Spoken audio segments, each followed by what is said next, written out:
जय हिंद साथियों। हम अपने रोजमर्रा के जीवन में अनेक प्रकार के पदार्थों का उपयोग करते हैं और इनमें से कुछ पदार्थ अम्लीय होते हैं, कुछ पदार्थ क्षारीय होते हैं और कुछ पदार्थ उदासीन होते हैं। अब यदि आपसे कहा जाए कि आप कैसे पता करेंगे कि कौन सा पदार्थ अम्लीय है, कौन क्षारीय है, तो आपके पास शायद सीधा सा जवाब होगा, टेस्ट करके।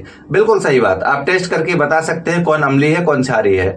लेकिन यदि आपसे कहा जाए कि दो अम्लीय पदार्थों में या दो क्षारीय पदार्थों में ये बताएं कि कौन सा अधिक अम्लीय है, कौन अधिक क्षारीय है, तब आपकी समस्या बढ़ जाएगी। कौन अधिक अम्लीय है, कौन अधिक क्षारीय, ये बताने के लिए वर्ष 1909 में एक नई अवधारणा अपनाई गई, जिसे हम लोग पीएच मान की अवधारणा कहते हैं। पीएच यानी पावर ऑफ हाइड्रोजन। और इस पीएच स्केल के अंतर्गत 0 से लेकर 14 तक के डिजिट होते हैं, जहां पर 7 को न्यूट्रल माना गया है। यानी कि कोई पदार्थ जिसकी वैल्यू 7 होगी वो न्यूट्रल कैटेगरी में आएगा, जबकि कोई पदार्थ जिसकी वैल्यू 0 होगी वो पदार्थ सबसे अधिक एसिडिक, वहीं जिसकी वैल्यू 14 होगी वही पदार्थ सबसे अधिक क्षारीय यानी बेसिक पदार्थ कहलाएगा। और इस पीएच की अवधारणा को पहली बार वर्ष 1909 में डेनिश रसायन शास्त्री सोनेनसेन के द्वारा दिया गया था, जिसमें वर्ष 1924 में संशोधन भी किए गए थे। अभी आप स्क्रीन पर एक टेबल देख पा रहे होंगे, जहां पर अलग अलग चीजों के पीएच मान बताए गए हैं और पीएच मान के आधार पर आप ये तय कर सकते हैं कि कोई पदार्थ कितना अधिक क्षारीय है और कोई पदार्थ कितना अधिक अम्लीय। जैसा कि आप अपने घरों में जो बैटरी देखते हैं, उस बैटरी के अंदर HCl यानी हाइड्रोक्लोरिक एसिड भरा होता है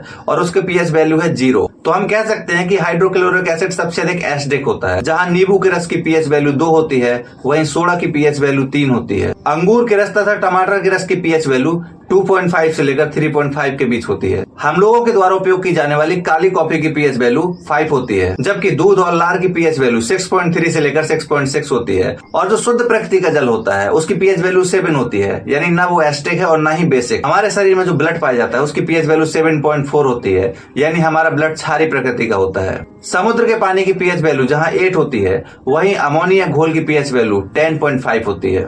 ड्रेन क्लीनर की पीएच वैल्यू 14 यानी 14 होती है, जो कि सबसे अधिक क्षारीय माना जाता है। उम्मीद करते हैं ये इन्फॉर्मेशन आपके लिए लाभकारी रही होगी। जय हिंद, जय भारत।